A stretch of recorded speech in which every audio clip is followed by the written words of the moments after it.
Nowadays it seems almost controversial to say that having a drink could actually be very beneficial. Obviously, when you're in a real pickle, you're beating real addiction issues and you should go to rehab. This is not the talk for you.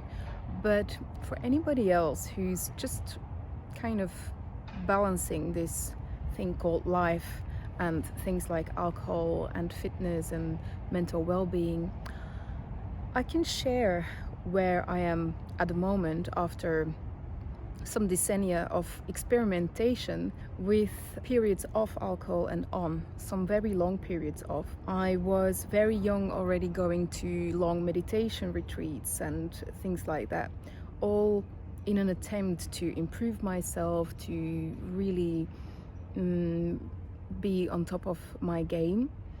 And now I found a balance.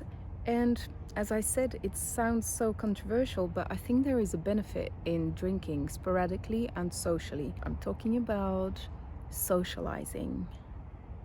And that is not getting enough traction, attention, I find, in the online community. There is so much about making yourself like a machine, so efficient. And I do wonder, where is your soul in all this?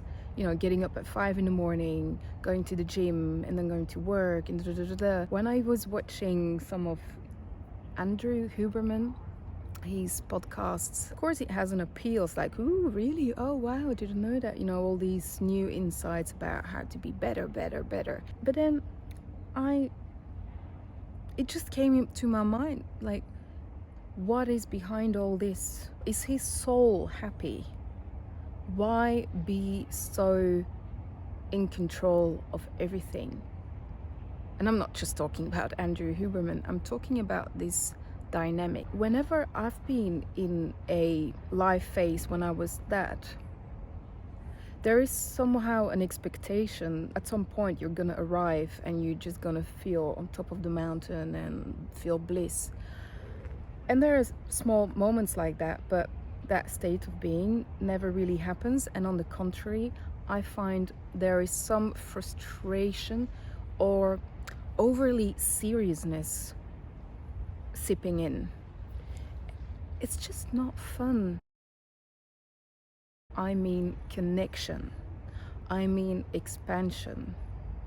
We've been drinking socially forever. Anything mind altering, mind expanding, it is a human desire to raise above the limitations of our brain and our body and feel this state of expansion.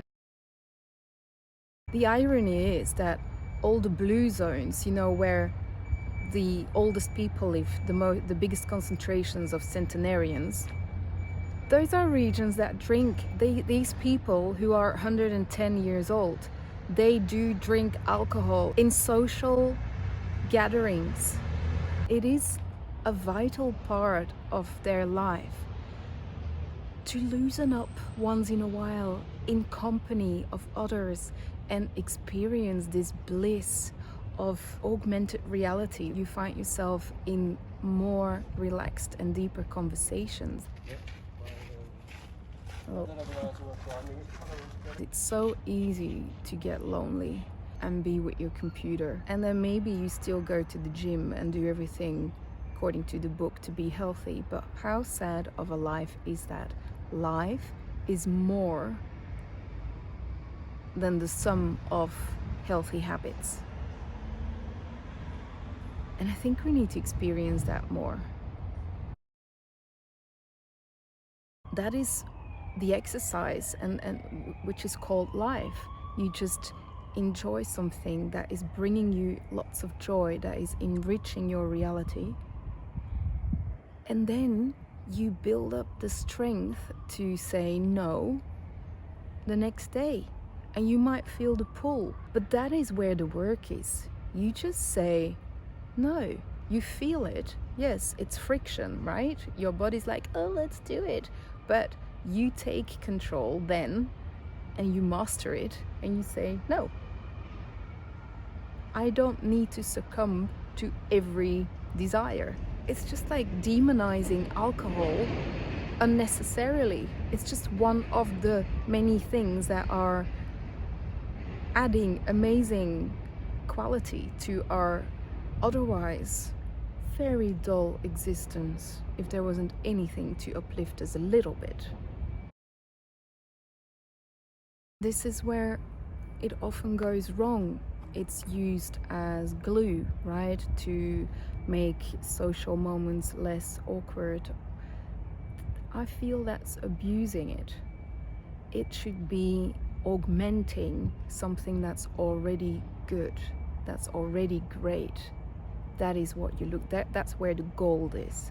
Don't drink shitty booze. Drink things that have been made maybe non-industrially.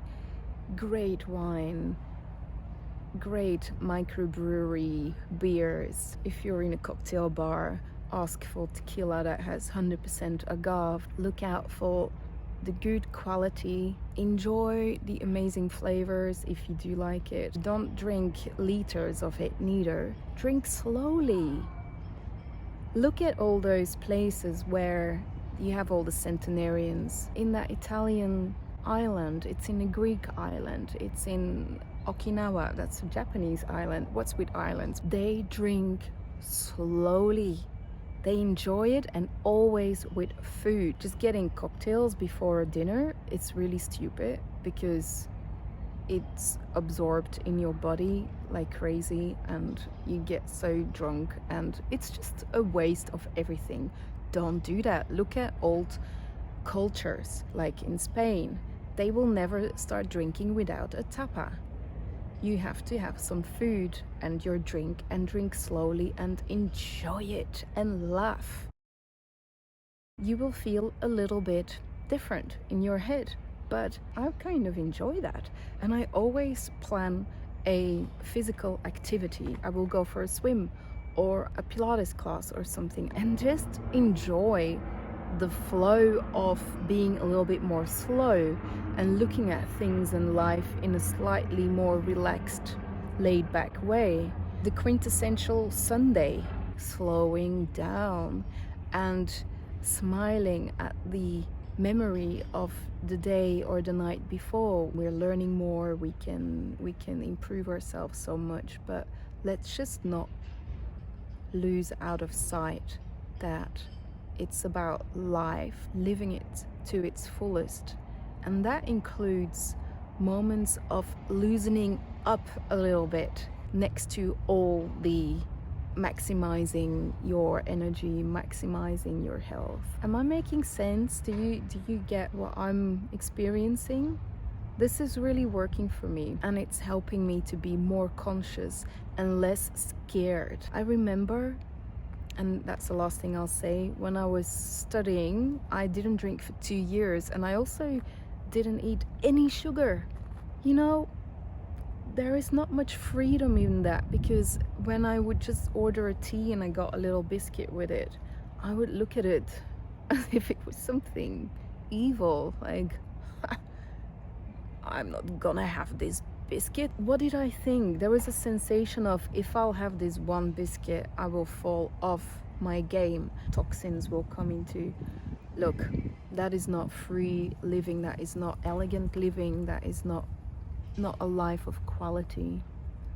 Loosen up and build resilience to enjoy the best things life have to offer. Maybe this is a more European take to living. It's like, why are the French so thin?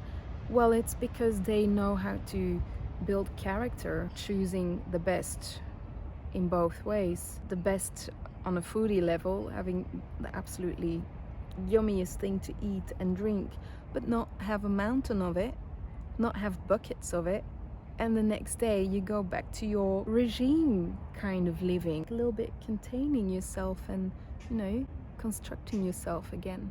But this is, I find, the richness of life, and surfing the waves of it all and not be rigid. With a few decennia of experimenting with all this, rigidity never is a good thing. Build resilience. and enjoy life and yourself and your closest friends.